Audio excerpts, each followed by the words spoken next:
I'm Sarah West. I am the Vice President of Football Coaches Australia, which is the representative body of Australia's professional and non-professional football coaches.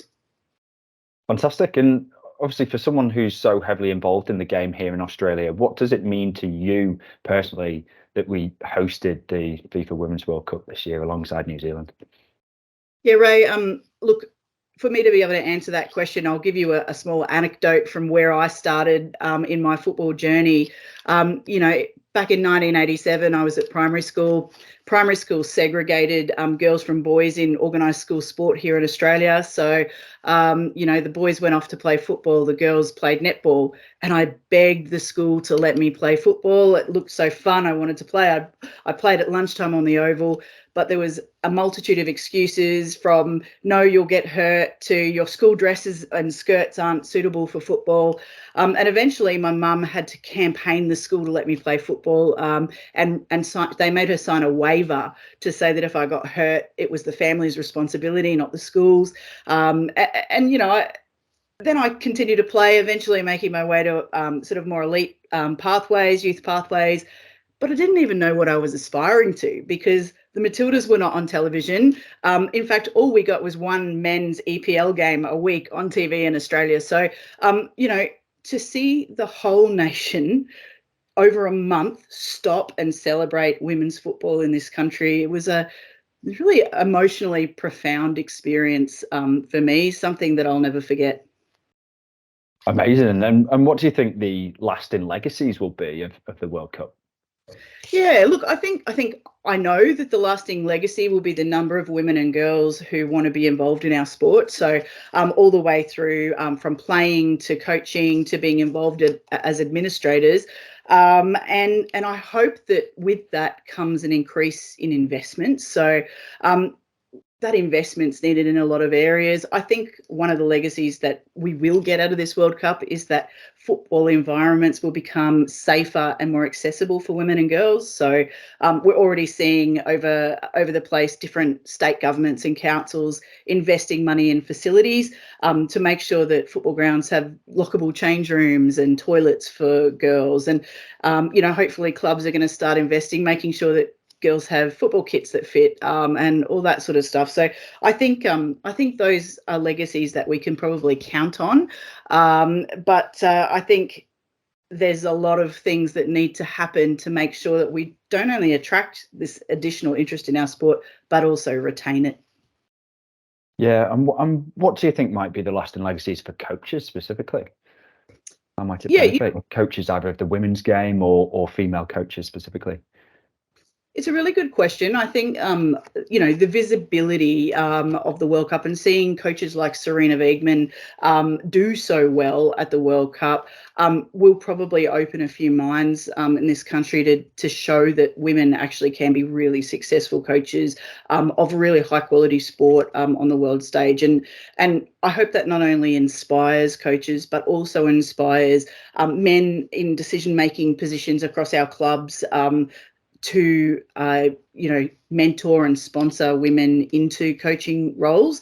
I also think, with more players becomes a need for more coaches. So there should be more opportunities for coaches to jump in and have a go.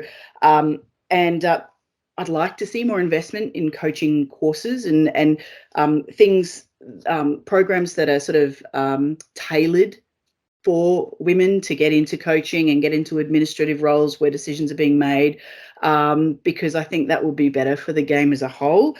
Ultimately, I think having more women's voices in the space, should open doors into key administrative roles. And so, it's not just a pathway for players. We're always talking about player pathways and they're important, but coaches need pathways too. So coaching is a pretty stressful job, and it's not necessarily realistic that you will be a coach for life. So where do coaches go when they need time off the pitch? Naturally, you might say it would be in an administrative role, but at the moment, there's not a lot of open doors in that space for women. So hopefully the doors will start to open and coaches will have a pathway as well. Fantastic. And just finally, I know you've touched on it there with the mentoring and the opening of additional pathways, but is there anything particular that needs to be done in order to cement this legacy? Yeah, that's a great question. Look, I think firstly, number one, I believe that and we're already seeing evidence that the World Cup will result in increased interest in our A-League, our Liberty A-League, our women's professional league here in Australia.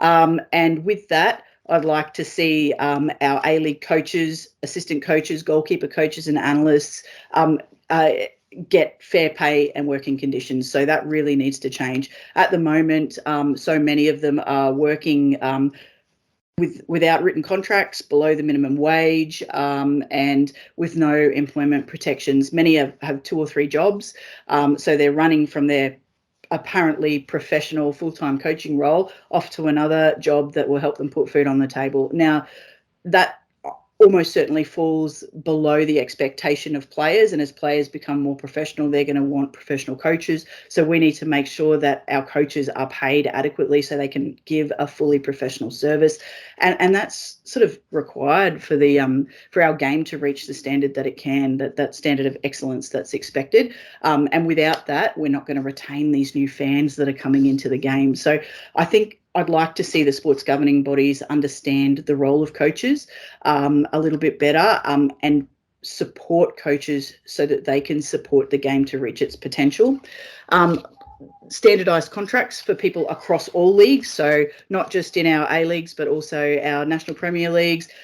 Most coaches don't know that they're going to need protections until they're not getting paid what they were promised or whatever. So I think that's really important, that coaches, no matter what level they're coaching at, have a contract which is signed, which really clearly explains the expectations of the club, of the coach, and of the working environment.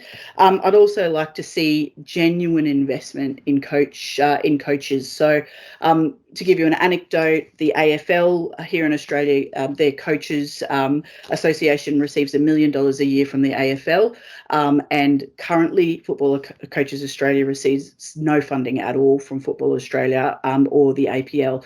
That funding is really vital, basically to pay for advocacy, legal support, which we are providing more and more of every year, funding for professional development, and vitally mental health and well-being for our coaches. So, you know, a little bit of really specific funding that's just for coaches would be really welcome. And I guess lastly, I want to see more sponsorship of women and girls into professional coaching environments. So what we haven't seen anywhere in the world, Ray, really, or at least not on scale, is women coaching men's professional football.